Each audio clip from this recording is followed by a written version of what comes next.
ভাইটি তুমি ঢকুৱাখানা মায়ামৰা সমাজৰ জিলা সমিতি তুমি এজন সাংগঠনিক সম্পাদক আজি যি 38 সংখ্যক আমাৰ সদস্য মায়ামৰা সাংস্কৃতিক সমাজৰ যি আজি লাইখুটা স্থাপন হ'ল সেই লাইখুটা স্থাপন কৰি তোমাৰ মনৰ অনুভৱ কি? নাই আজি যিটো পবিত্ৰ অনুষ্ঠান হৈ গৈছে সঁচাকৈ ভাল লাগিছে। অসমৰ বিভিন্ন প্ৰান্তৰ পৰা হয় ৰাজ্যিক কমিটিৰ লগতে আমাৰ জিলাৰ আৰু আমাৰ ঢকুৱাখানা জিলা আৰু ধেমাজি জিলাৰ ভকত বৈষ্ণৱৰ উপস্থিতি আজি এই ক্ষেত্ৰখন পুণ্যস্থলীলৈ ৰূপান্তৰিত হ'ল। ভকত বৈষ্ণৱৰ উপস্থিতি আজি এই কণ ছাত্ৰ ছাত্ৰীৰ পৰা ধৰি সকলোৱে যেতিয়া এই ক্ষেত্ৰত উপস্থিত হ'ল, আজি লাইখুটা স্থাপনৰ মাংগলিক অনুষ্ঠানত আৰু গুৰু পদধাৰী যিসকল ব্যক্তি তেওঁলোকৰ উপস্থিতিয়ে আজি এই সমাজখনক সুসংগঠিত আৰু একত্ৰিত কৰি ৰাখিলে।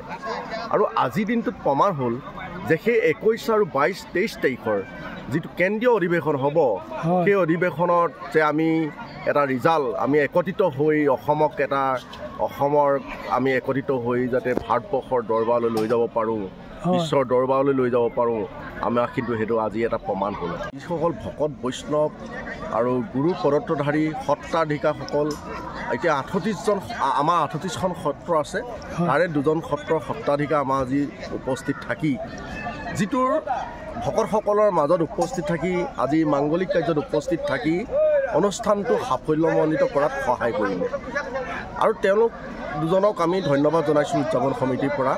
আৰু আমি অনাগত দিনত সেই কেন্দ্ৰীয় অধিৱেশনত তেওঁলোকৰ গোটেই 38জন ব্যক্তিক সেই প্ৰভু ঈশ্বৰক আমি যাতে সত্ৰাধিকাৰসকলক যাতে আমি ইয়াত উপস্থিত কৰিব পাৰোঁ তাৰ আমি চিন্তা চৰ্চা আৰু আলোচনা কৰিছোঁ। আমি তেওঁলোকৰ ওচৰলৈ এখন শৰাই লৈ আমি যাম নিৰ্দিষ্ট সময়ত আমি আমন্ত্ৰণ জনাম আৰু আমন্ত্ৰণ ৰক্ষা কৰি শিষ্যসকলৰ ওচৰলৈ আহিব বুলি আমাৰ বিশ্বাস। ধন্যবাদ নৱজিৎ হাজৰিকা, তোমালৈ অশেষ ধন্যবাদ থাকিল। ধন্যবাদ।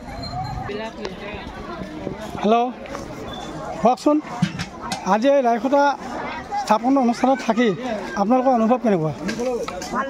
ভাল লাগিছে। আপোনাৰ হয় আইগৰাকী কওকচোন আপোনাৰ মনোভাৱ? ভাল লাগিছে ন? ধন্যবাদ দেই।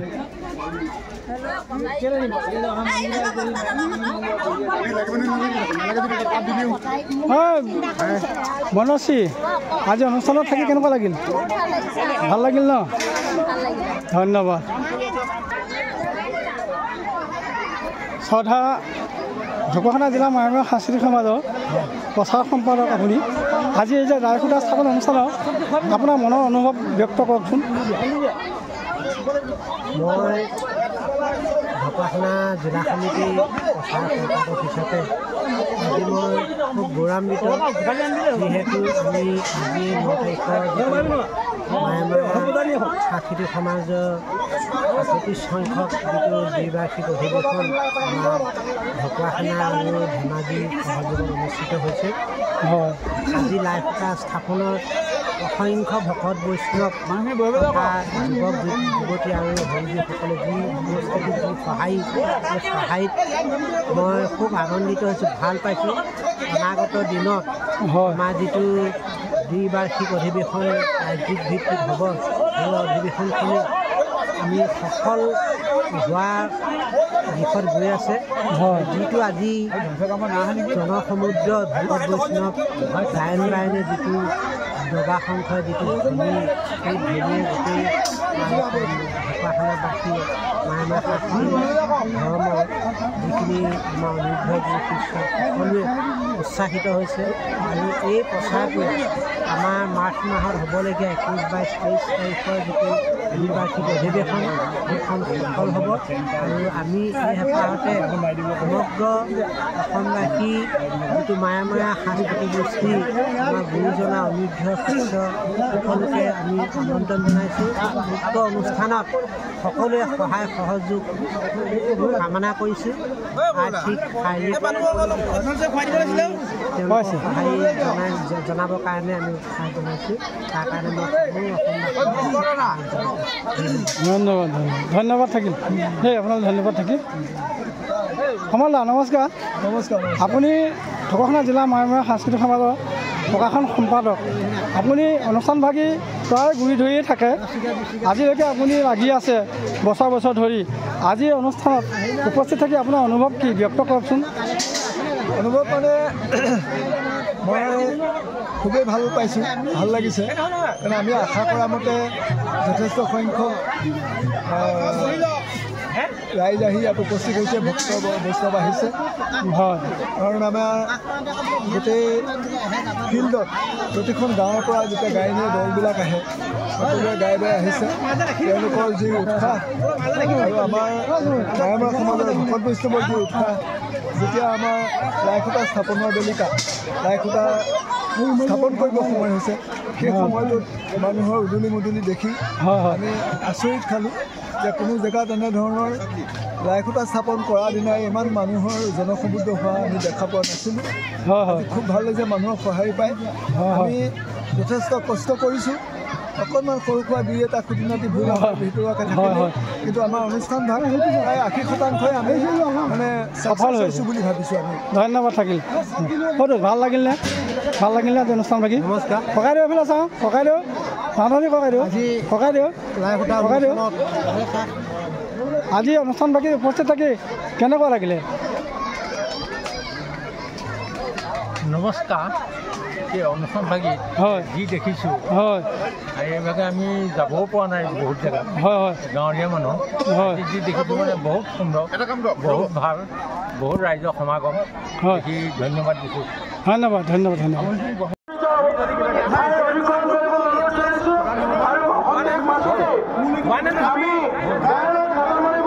আমাৰ গাঁওবুঢ়া সকলক অনুৰোধ জনাম, নিৰ্দিষ্ট দূৰত্ব আপোনালোকে অৱস্থান কৰি গাঁৱলীয়া দলসমূহ প্ৰস্তুত হ'বলৈ অনুৰোধ জনাইছোঁ। সকলো গাঁৱলীয়া দলে নিজৰ নিজৰ দলৰ সদস্যসকলক লৈ নিৰ্দিষ্ট দূৰত্বত অৱস্থান কৰি গায়ন গাবলৈ প্ৰস্তুত হওক আৰু গায়নৰ ভাগ আমাৰ অগ্ৰজক গুৰুজনাই আৰম্ভ কৰাৰ লগে লগে আমি গায়নৰ ঘাটা মাৰিম আৰু সেই গায়ন চলি থাকিব যি পৰ্যন্ত বন্ধ কৰি দিব।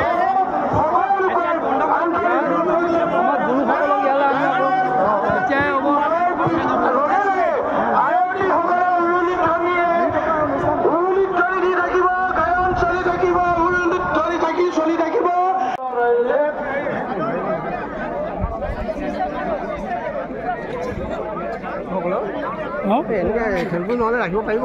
তাকেতো মই কি এতিয়া তেখেতলোকে ব্যৱস্থা নকৰিলে বুজিছে, ইয়াত থকা মানুহে সেইটো ব্যৱস্থা নকৰিলে। মাননীয় বড়ো অসম কেন্দ্ৰীয় কাৰ্যকৰী সভাপতি নীলকান্ত ফুকন ডাঙৰীয়াদেৱ, কেন্দ্ৰীয় কমিটিৰ উপসভাপতি দুৰ্লভ বৰাদেৱ, কেন্দ্ৰীয় সমিতিৰ সভাপতি মহেন্দ্ৰ হাজৰিকাদেৱ, কেন্দ্ৰীয় সমিতিৰ সম্পাদক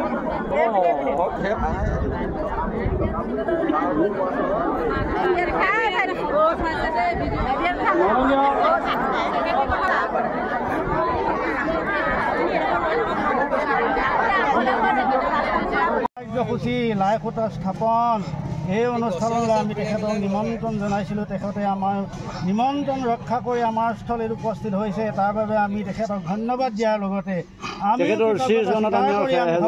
তেখেতক আদৰণি জনাইছোঁ।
ধন্যবাদ জনাইছোঁ আমাৰ আমন্ত্ৰণ ৰক্ষা কৰি দুগৰাকী বাদিষ্টই আমাৰ মাজত উপস্থিত হৈছে আমি উৎসৱৰ সমিতি লগতে স্থায়ী সমিতি এই তেখেতলৈ আদৰণি জনাইছোঁ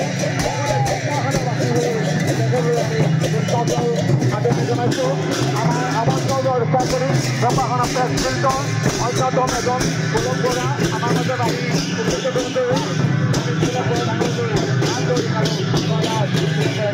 ধন্যবাদ।